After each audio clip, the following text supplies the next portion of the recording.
there's a bunch of things that I want to talk to you about, but let's just start with the news that happened, I guess, overnight into today.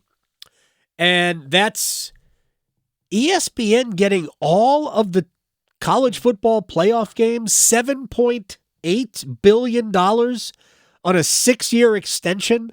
I guess that's what, through 31 to carry them 6 years. Are you surprised that it didn't get split up at least among two? I thought 3 or 4 networks would have a stake in this. I was a little surprised at that. Did you see any reporting that anybody other than ESPN was in the mix here? No, but they still had. I think they might have still had exclusive rights. I'm not sure.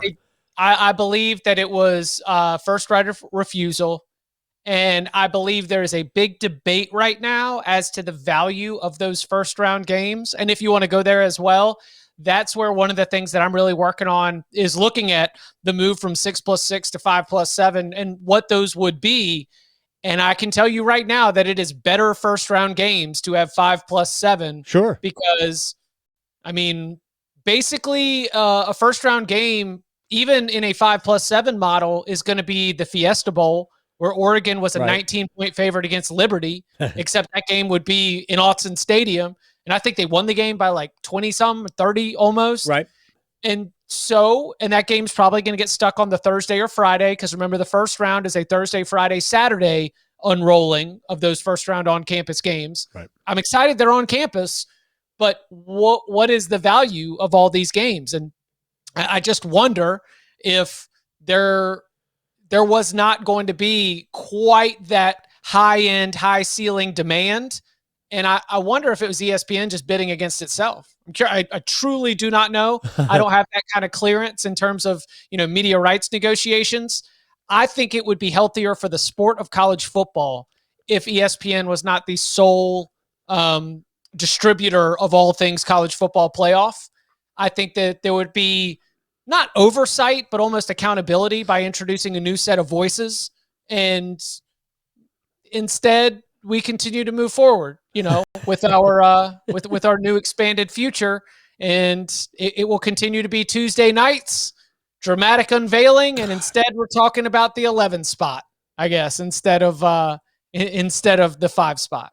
But gosh, we've been having these debates forever, and people keep saying, "Well, we'll at least stop the arguing over who should be 4 or 5 or 2. We went from 2 or 3. Who should be 2? Who should be 3?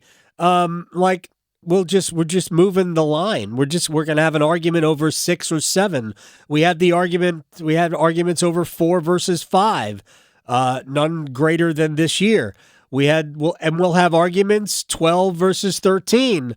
And eventually we'll have it 16 versus 17. And I contend that we'll probably have it 24 versus 25 at some point. All right. So here is one thing that I have found interesting, because I'm telling you, I'm really trying to not just be like, oh God, like I need to be able to enter into this new playoff era, understanding what not just the yelling is about, because that's lazy. I want to understand this enough to talk about value. And I do take a little bit from the NFL playoff scenarios that we get at the end of the NFL regular season, where we have these interesting moments where if this team wins this game, all of a sudden, they could be thrust into this position. If they lose, they could be out, right? Those big, inflection points. I contend, and I expect that we will go to 5+7. I contend that it does put a very, very, very strong emphasis on winning your conference championship, because if you don't win your conference championship and you are not the highest ranked non-champion, then you are going to have to play one of these at-large teams in the first round. Right. If you are one of the 4 power conference champions, more than likely, and that 5th team, which is going to be the highest ranked non-champion, you're probably going to get the group of 5. You're probably going to be a 14 to 19 point favorite. Those are ways for you to be able to get to the quarterfinals. So as you're going through these final weeks of the season, we are going to be talking about the 6th, 7th, and 8th best team. Not are they going to be left out or not, but can they win their conference? And if not, are they going to finish as the highest ranked non-champion? Because otherwise, the difference between playing Liberty and playing Ole Miss, or Liberty and playing Penn State, Right.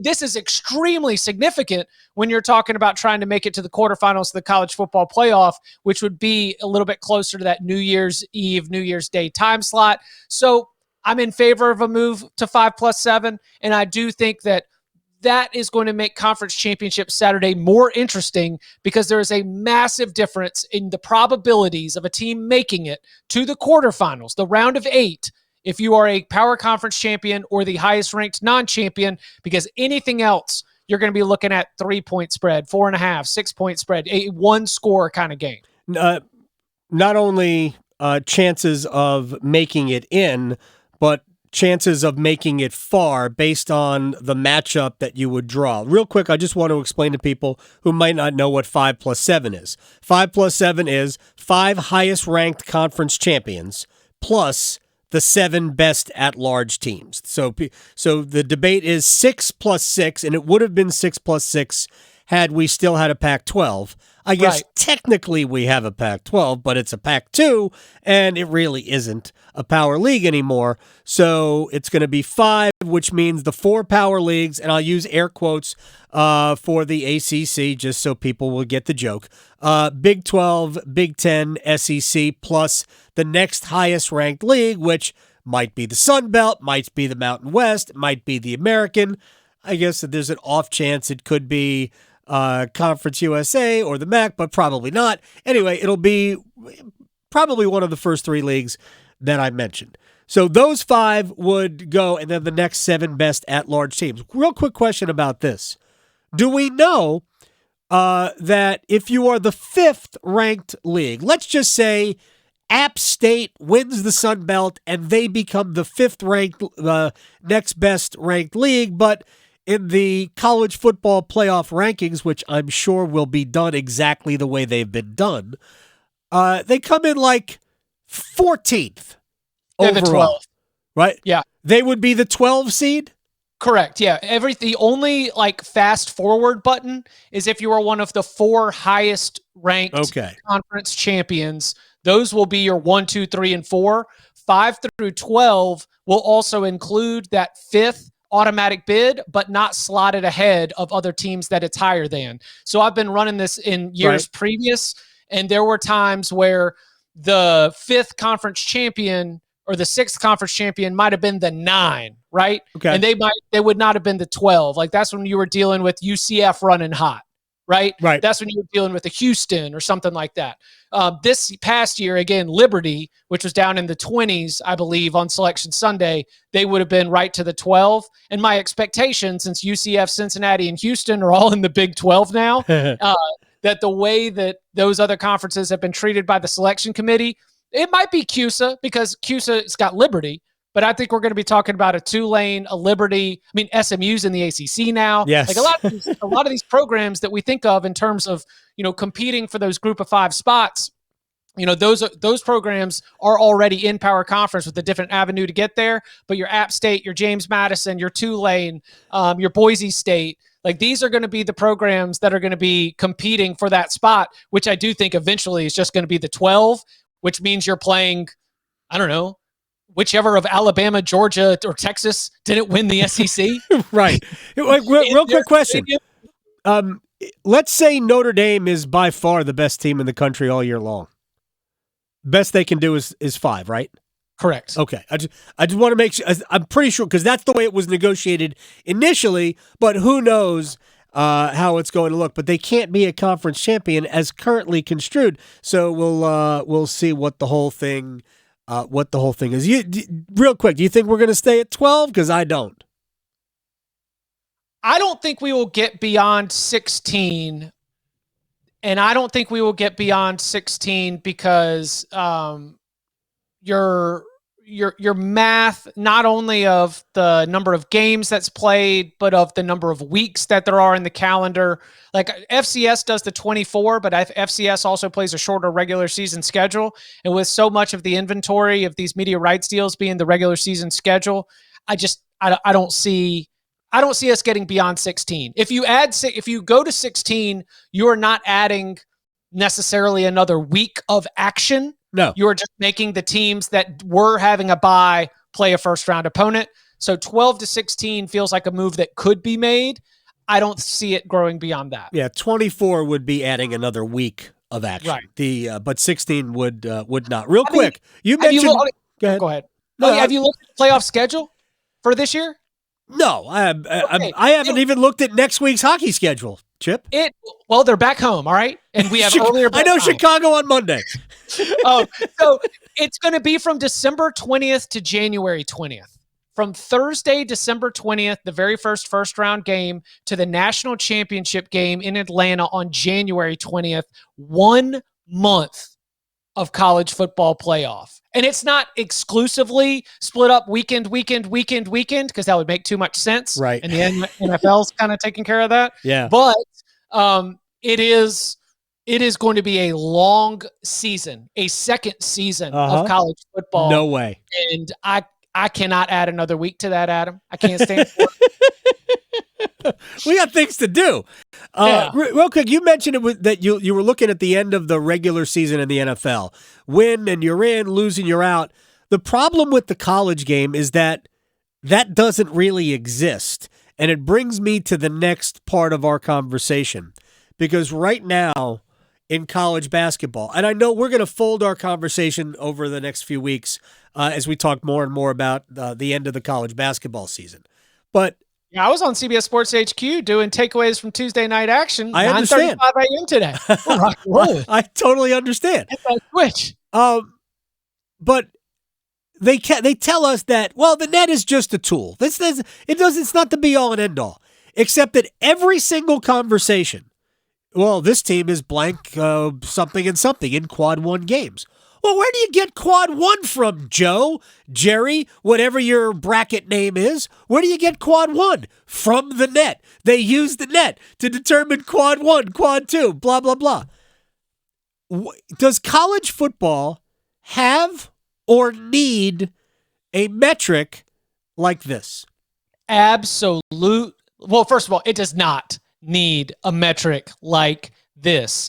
And that is because we are not sorting through 360 teams. Right.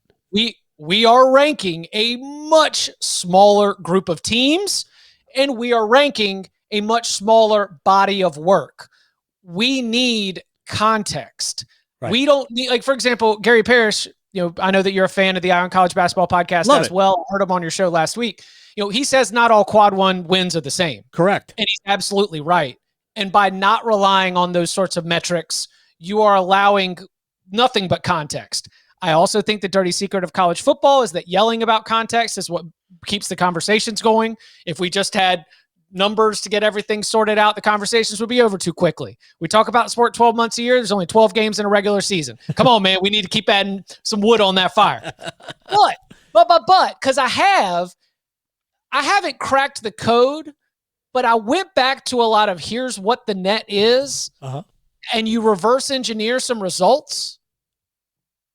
And as an efficiency tool, you're not that different from a Vegas power rating. Right. Like, if you want your net to go up, the algorithm wants to see you beat a team by more than the algorithm thought you were going to beat that team. That's just a Vegas spread. Yep. College basketball spreads, for the most part, are just set by predictive models. Then they move based on the market. Yep. But I think that it is much easier to figure out, and it's not as much this like under the hood, how are we going to do this? If you win by margins that are greater than what are expected, your efficiency rating is going to improve. I look at Vegas power ratings for college basketball all the time. I see how these things adjust. The net ratings line up with predictive models that are available, like whether it's a Bart Torvik or a Ken Pom. Like, those numbers are much, more aligned than a lot of the resume metrics. So your text today, so do we have a net rating? I would say Bill Connolly's SP Plus at ESPN is mostly an efficiency model. It is a predictive rankings that is, based on your returning production, how you're doing on a down-to-down basis, your success rate. It is building out a power rating that you can use to set lines, much like Las Vegas does. And so Yeah, there is a net rating in college football.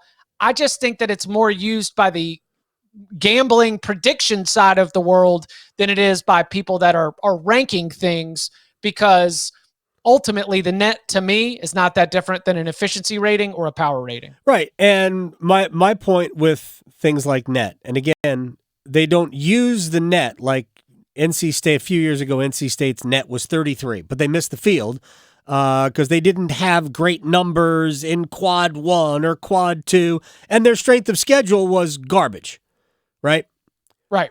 But their non-conference strength of schedule. But I mean, all you got to do is look at half the teams that are in the top 25 in the Big 12 and look at their non-conference schedules. I mean, like a skunk just showed up. They're all bad. I mean, there are teams that beat nobody outside of the league in the top 100. And they didn't even try. They played 10 games that are with teams that are outside the top 200 in the power rankings. And they're in the top 25. It doesn't matter. They figured out the math. And once the number is set and there's not enough room, not enough time, not enough games for the numbers to change now. The die is cast. We know what these teams are going to be. So every single time these teams take the floor, they're, no worse than quad 2 opportunities. Whereas there were games last year, like there were only, if you were on your home court last year, there were like 2 quad 1 opportunities in the ACC. That's it, 2. It was when either Duke or it wasn't Carolina last year. I forget who the other team was. Like when 2 teams showed up. That's it. It's all you got. And that's the. All right. To be fair, beat crush teams, and this is why. So right, but the ACC plays, by and large, the ACC plays better non-conference schedules. We keep patting ourselves on the back of football. No, do it in conference. Steve Forbes has been calling out this all season long, and he's been pointing to examples, and he's been saying this is how the system is gamed. And then you know what he did? He went and beat Syracuse 99-70. Right. And he beat Georgia Tech 80-51. And walk-ons were not getting into the game. Right, but now it doesn't matter. Is running up the score, and after each of those wins, they jumped up in net far more than they have after other wins, even though the wins were not against good teams. Right, but right now, you can only move so much. Because we already know what the ranges are going to be. Wake would have to basically win out, right, to really severely impact their rating in a positive way. Because when Wake played some good games in the beginning of the season in the non-conference, and they won some and lost some, and maybe lost a couple more than they won, or whatever it was, so that rather than being like 11-1 or 12-1 in their non-conference like Iowa State was, they were like 10-4 or whatever the numbers were. So they were already set at a certain level, and you're just not moving enough. I think if you crush teams, you can jump up. It's an efficiency rate. Doesn't matter who. But now you're not going to crush teams. You're not going to crush teams in your own league like that. Well, hey, listen, Steve Forbes doing it. Didn't do it on Monday night against Duke. Apparently not. Yeah, but I think that you can improve your standing in the net. It's just you got to run it up on people, and that's where the thing that's really difficult for the ACC. Going back to again, I'm pulling from. I do a lot of college basketball work for Sportsline, like our CBS gambling subsidiary, and I do look at a lot of these odds maker power ratings, and you're looking at literally 8 teams that are separated by 3 points on a power rating, right? Which is to say that in no situation is one team more than 2 possessions better than another. And if that plays out to expectations, it's impossible to blow anybody out. Then we should pay Louisville. Minimum. We should pay Louisville extra to just get absolutely run by 100 every game. Who's gonna say no? Notre Dame, take one for the team. Come on, let's go. Let's run the score up. Chip Patterson my friend at Chip_Patterson. Thank you, man. I appreciate your time as always. Cover 3 podcast. Go check it out every day. Sounds good. Y'all be well.